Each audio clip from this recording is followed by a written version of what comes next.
Baik, Assalamualaikum warahmatullahi wabarakatuh. Kami dari kelompok 9 akan mempresentasikan mengenai pola tentang keuangan perkara pada mata kuliah Manajemen Kepaniteraan Peradilan Agama. Jadi di sini kami akan menyajikan mengenai sajian-sajian yang seputar dengan bagaimana pola yang berada di pengadilan, terutama pola keuangan perkara. Apa saja isinya dan bagaimana caranya seperti itu. Kita akan menguraikan mengenai pola tentang keuangan perkara. Jadi di pengadilan juga ada mengenai keuangan seperti itu.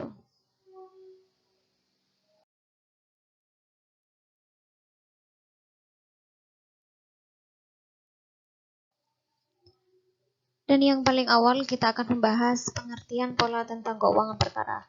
Jadi sebelum kita masuk kepada akar-akar apa saja yang berada di keuangan perkara, kita harus memahami terlebih dahulu pengertiannya. Apa pengertian dari pola tentang keuangan perkara? Selanjutnya, ini mengenai pengertian pola tentang keuangan perkara. Jadi di sini ada beberapa pendapat yang kami kutip.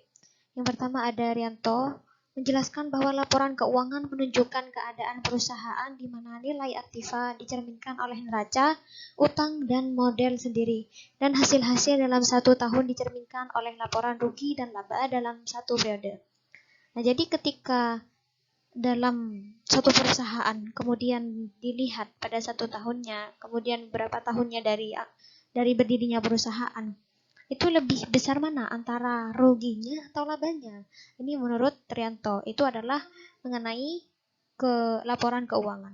Kemudian di sini kami juga mengutip dari pendapat Manan dan Kamil bahwa beliau berpendapat menjelaskan perkara di pengadilan dapat didaftarkan jika biaya sudah dibayar. Jadi menurut mereka, perkara itu dapat ditangani ketika sudah dibayar. Jadi apa-apa sekarang memang harus ada uang. Jadi jika ingin sesuatu memang tidak luput dari uang. Termasuk juga di pengadilan.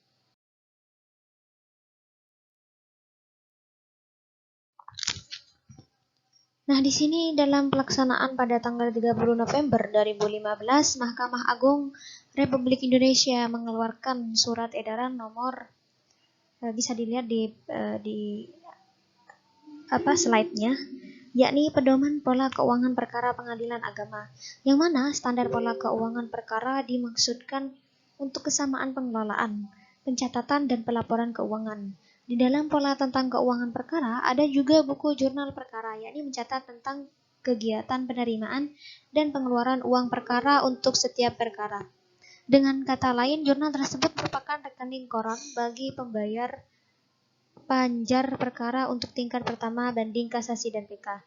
Jadi ini sangat jelas sekali ya. Jadi ada juga buku jurnal yang dimana ini dikhususkan untuk mencatat kegiatan penerimaan dan pengeluaran uang. Jadi ketika uang itu dikeluarkan maupun ada pemasukan itu harus dicatatkan pada buku jurnal perkara ini.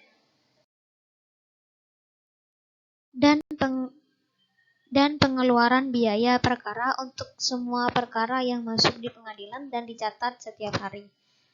Nah, itu ya yang saya jelaskan.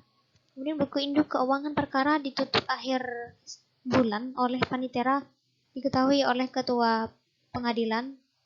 Jadi setiap akhir bulan buku induk itu ditutup. Bahasa lainnya diganti gitu. Tidak menutup kemungkinan buku induk keuangan dapat ditutup sewaktu-waktu dalam rangka pengawasan oleh ketua pengadilan agama. Jadi di sini ketua pengadilan agama tuh masih sangat berperan sekali ya. Lebih-lebih dalam pembahasan ini dalam masalah keuangan perkara. Pengadilan Tinggi Agama dan Mahkamah Agung RI tanpa menunggu akhir bulan. Jadi di situ kita bisa tahu bahwa yang mengawasi itu ada Ketua Pengadilan Agama, ada Pengadilan Tinggi, kemudian ada Mahkamah Agung RI. Jadi itu bisa kondisional. Itu macam-macam bukunya. Kemudian di sini selain kita mengenal bukunya, kita juga ada dasarnya. Dari apa yang disampaikan itu semua berdasarkan hukum. Jadi di sini ada dasar hukum pola tentang keuangan perkara adalah ketentuan yang termuat dalam.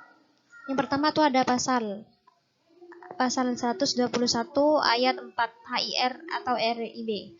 Reglemen Indonesia yang diperbaharui dan pasal 145 ayat 4 RBG. Reglemen Western.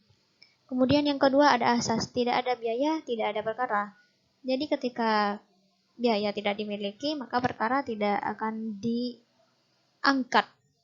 Kecuali dalam perkara prodeo, sebagaimana ditentukan dalam pasal 237 HIR dan pasal 273 RBG. Jadi prodeo tuh bahasa lainnya itu adalah keringanan. Kemudian yang ketiga di sini ada surat Mahkamah Agung RI yang dijatuhkan pada tanggal 23 November 1992. Yang ditujukan kepada Ketua Pengadilan Tinggi Agama dan Ketua Pengadilan Agama yang menjelaskan bahwa yang dimaksud dengan biaya perkara menurut pasal 121 HIR dan pasal 145 RBG adalah biaya kepaniteraan dan biaya proses. Itu sudah jelas sekali. Nah, jika kurang jelas dari apa yang saya sampaikan bisa lihat di slide ya. Di sini juga ada biaya-biaya. Biaya proses merupakan biaya-biaya pelaksanaan peradilan dalam rangka menyelesaikan suatu perkara. Dalam pasal 90 ayat 1 Undang-Undang Nomor 7 Tahun 1989 yang telah diubah dengan Undang-Undang Nomor 3 Tahun 2006, dijelaskan bahwa biaya proses ini meliputi, ini ada 8. Ini yang pertama itu ada biaya panggilan penggugat, tergugat, dan saksi-saksi. Kemudian yang kedua ada biaya panggilan saksi ahli jika diperlukan. Jadi ketika saksi itu diperlukan maka akan diundang dan itu akan berbayar.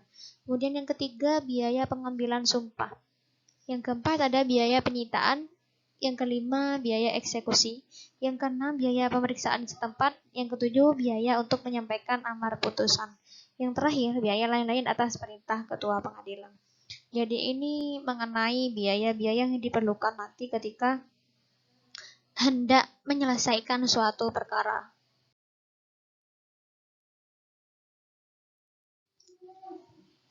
Seiring dengan perkembangan dan dalam era transparansi dengan mengusung program Justice for All and Justice for the Poor, maka biaya-biaya di atas disesuaikan dengan menghilangkan biaya menyampaikan amar putusan dan biaya lain-lain atas perintah ketua pengadilan. Jadi yang bisa untuk menghilangkan biaya itu adalah perintah dari ketua pengadilan. Jadi biaya itu bisa dihilangkan ketika ada perintah dari ketua pengadilan.